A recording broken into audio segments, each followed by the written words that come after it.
国民党立委提案要求悬选罢法的罢免标准，罢免同意票要悬过当初选调的这个得票数，才是罢免成功。有学者支持这个草案，认为现有的选罢法针对罢免确实有少数人就会当罢免成功的情形。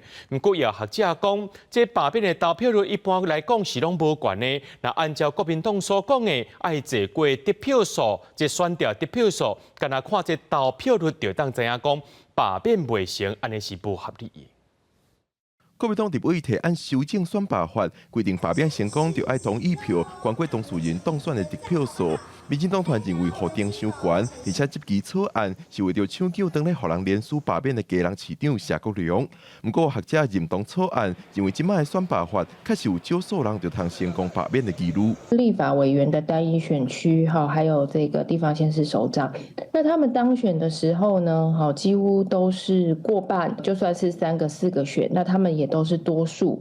那目前我们的选罢法的规定呢，只要这个同意罢免多于不同意，而且同意的部分达到了1/4，所以这样子的一个情况呢，跟他当选的票数呢是差得非常的多。但是也有学者认为，凭其他的国家，咱的罢免核定合理。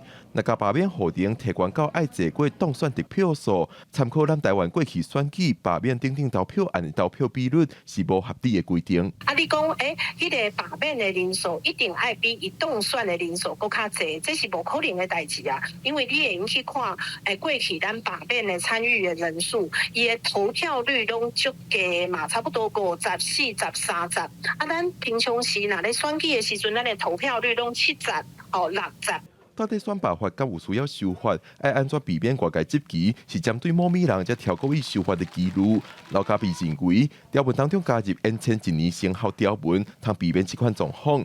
林志杰认为，选罢法修法要求有当事人犯罪、贪污、违反证件等具体理由，才通提起罢免。